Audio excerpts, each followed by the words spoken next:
پاکستان کی میزبانی میں امریکہ ایران تکنیکی مذاکرات کا پہلا دور مکمل۔ ایران امریکہ مذاکرات کے بعد پاکستان اور قطر کا مشترکہ اعلامیہ جاری۔ 60 دنوں کے اندر حتمی معاہدے تک پہنچنے کے لیے روڈ میپ پر اتفاق۔ اسلام آباد مفاہمتی یادداشت کی بنیاد پر فریقین اعلیٰ سطح کی کمیٹی کا قیام پر متفق۔ ترجمان دفتر خارجہ کے مطابق کمیٹی ثالثی کے عمل کی سیاسی نگرانی فراہم کرے گی۔ مرکزی مذاکرات کار باقاعدگی سے اعلیٰ سطح کمیٹی کو رپورٹ پیش کریں گے۔ مرکزی مذاکرات کار جوہری امور، پابندیوں، نگرانی اور تنازعات کے حل سے متعلق ورکنگ گروپس کی قیادت کریں گے۔ روڈ میپ پر اتفاق سے مزید تکنیکی مذاکرات کے فوری آغاز کی بنیاد فراہم ہوئی۔ غلط فہمیوں اور ناخوشگوار واقعے سے بچنے کے لیے فریقین میں مواصلاتی رابطہ قائم۔ فریقین کا ثالث ممالک کی سہولت کاری سے لیبنان ڈی کنفلکشن سیل قائم کرنے پر اتفاق۔ تمام امور پر تکنیکی مذاکرات برگن اسٹاک ریزارٹ میں جاری رہیں گے۔ ثالث ممالک حتمی معاہدے تک پہنچنے کے لیے بھرپور کوششیں جاری رکھیں گے۔ قطر اور پاکستان کا امریکہ اور ایران کی سفارتکاری اور تنازع کے پرامن حل کے لیے وابستگی کو سراہتے ہوئے اظہار تشکر۔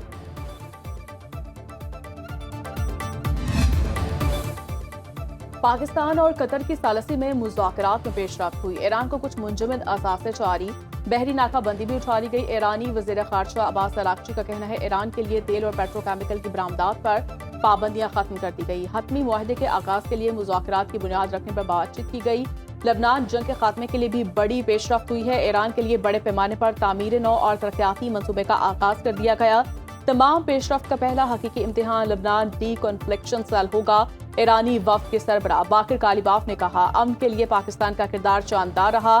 سوئٹزرلینڈ میں مذاکرات کے بعد ایرانی وفد واپس روانہ۔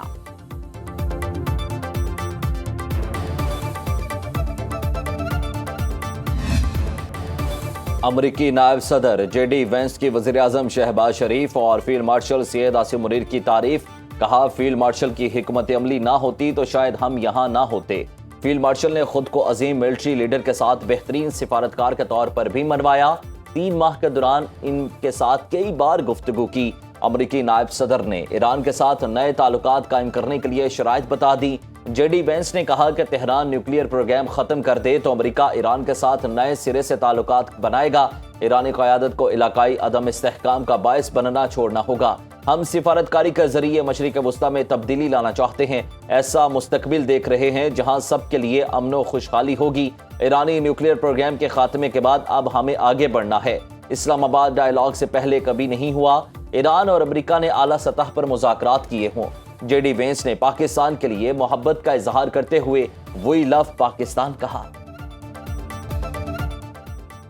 سوئٹزرلینڈ میں مذاکراتی وفد کا کام مکمل ہو گیا۔ تکنیکی ٹیمیں اپنا کام جاری رکھیں گی۔ ایرانی وزارت خارجہ کے ترجمان اسماعیل بقائی نے کہا آب نئے ہرمز میں جہازوں کی محفوظ آمد و رفت کا میکانزم ترتیب دینے پر اتفاق کیا گیا۔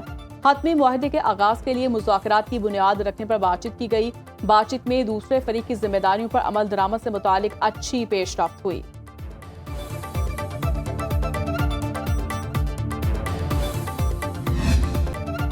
امید ہے اسلام آباد مفاہمتی معاہدہ دنیا میں پائیدار امن کی ضمانت ہوگا۔ وزیر اعظم شہباز شریف نے کہا عالمی امن کے لیے ایرانی اور امریکی صدور کی کاوشیں رنگ لائیں گی۔ اسپیکر باقر کالیباف اور ایران کی قیادت خطے میں امن کے لیے مخلص ہے۔ صدر ٹرمپ کی بصیرت افروز اور نہایت متحرک قیادت کے باعث یہ اجلاس ممکن ہوا۔ صدر ٹرمپ امن پسند شخصیت ہیں، انہوں نے بھارت جنگ بندی کرائی۔ وزیر اعظم فیلڈ مارشل عاصم منیر کے مثبت اور تعمیری کردار کو بھی سراہا۔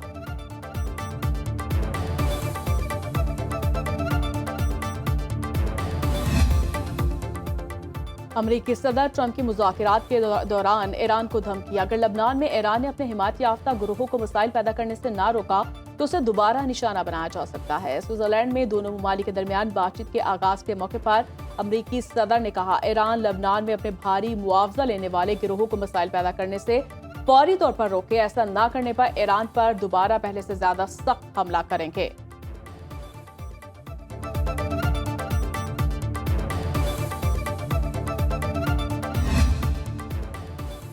ایران یورینیم افزودگی کے اپنے بنیادی حق سے پیچھے نہیں ہٹے گا۔ شہید رہبر اعلیٰ آیت اللہ خامنائی کا بھی ہمیشہ سے یہی موقف تھا۔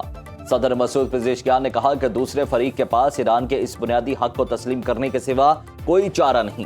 امریکہ پہلے ہمارے میزائل پروگرام سے متعلق مطالبے کر رہا تھا، آج اسے تسلیم کر رہا ہے۔ مخالف فریق کے پوزیشن میں تبدیلی ہمارے قومی ہم آہنگی کا نتیجہ ہے، جس کے لیے پاسداران انقلاب اور ایرانی فوج نے بہت سی قربانیاں دی۔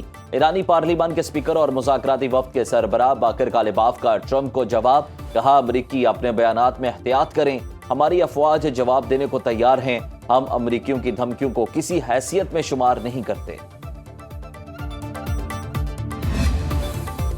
امریکی وزیر خارجہ مارکو روبیو کل سے خلیجی ممالک کا 2 روزہ دورہ کریں گے۔ متحدہ عرب امارات، کویت اور بحرین میں اہم رہنماؤں سے ملاقاتیں کریں گے۔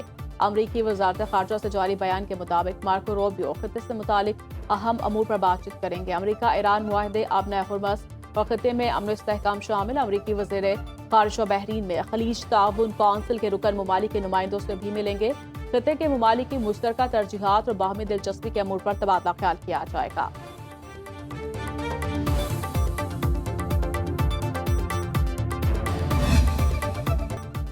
ایران امریکہ مذاکرات میں مثبت پیش رفت کے اثرات۔ عالمی منڈی میں خام تیل سستا، برینٹ کروڈ آئل کی قیمت $79.22 ہو گئی۔ WTI کا ایک بیرل $75.47 کا ہو گیا۔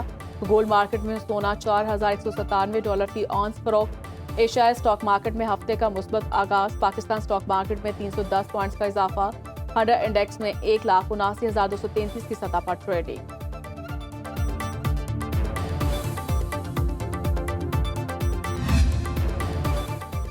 گلگت بلتستان اسمبلی کے 30 نو منتخب ارکان نے حلف اٹھا لیا۔ اسپیکر نذیر احمد نے 9 منتخب ارکان سے حلف لیا۔ اسپیکر، ڈیپٹی اسپیکر اور قائد ایوان کا انتخاب عمل میں لایا جائے گا۔ اسپیکر نے اسمبلی کا اجلاس 3 بجے دن تک ملتوی کر دیا۔ نون لیگ اور استحکام پاکستان پارٹی کا حکومت سازی کے لیے پیپلز پارٹی کی حمایت کا اعلان۔ پیپلز پارٹی نے وزیر اعلیٰ کے لیے امجد حسین ایڈوکیٹ کو نامزد کر رکھا ہے۔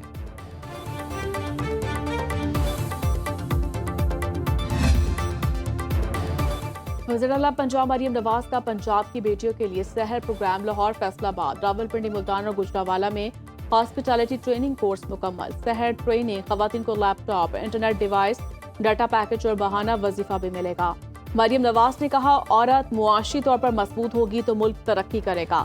پنجاب کی وومن پاپولیشن کو قابل قدر اثاثہ بنا رہے ہیں۔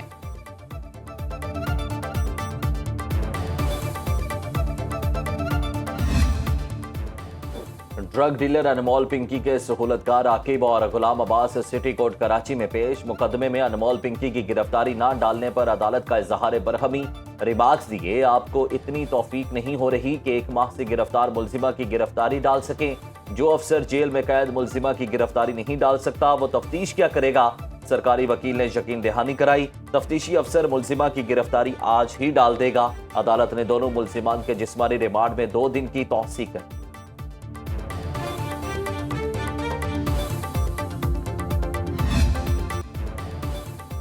کردم عوامی ایکشن کمیٹی کو ایک اور بڑا جھٹکا۔ ممبر کور کمیٹی انجم زمان اوان کا لا تعلقی کا اعلان۔ ویڈیو پیغام میں نوجوانوں کو مثبت سیاست کی جانب واپس آنے کی اپیل۔ انجم زمان اوان نے کہا، کچھ عناصر نوجوانوں کو ورگلا رہے ہیں، ان عناصر کے پیچھے پاکستان، دشمن ایجنسیاں اور پس پردہ ڈیل ہے۔ ہماری پرامن تحریک کا رخ بدل کر نوجوانوں کو قانون شکنی پر مجبور کیا جائے گا۔ ماہرین کے مطابق شرپسند ٹولے کا انتشاری ایجنڈا کھل کر سامنے آ گیا اور ممبر انجم زمان نے پاک فوج اور پاکستان کے خلاف بیانیے کو مسترد کر دیا۔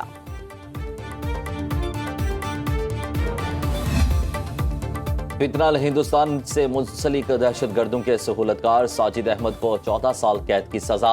انسداد دہشت گردی عدالت نے کالعدم تنظیموں BLA اور BLF کی سہولتکاری ثابت ہونے پر فیصلہ سنایا۔ سیکورٹی فورسز نے پنجگور سے ساجد احمد کو اسلحہ اور دھماکہ خیز مواد سمیت گرفتار کیا۔ ساجد احمد فتنہ ہندوستان کی پراکسی بلوچ یکجہتی کمیٹی کے ذریعے طلباء کو کالعدم تنظیموں میں بھرتی کرنے اور اکسانے میں ملوث رہا۔ بھارتی اسپانسرڈ نیٹ ورک سے روابط بھی سامنے آئے۔ عدالتی فیصلے نے بھارتی پراکسی BYC اور کالعدم مسلح تنظیموں کے گٹھ جوڑ سے متعلق نئے سوالات کھڑے کر دیے۔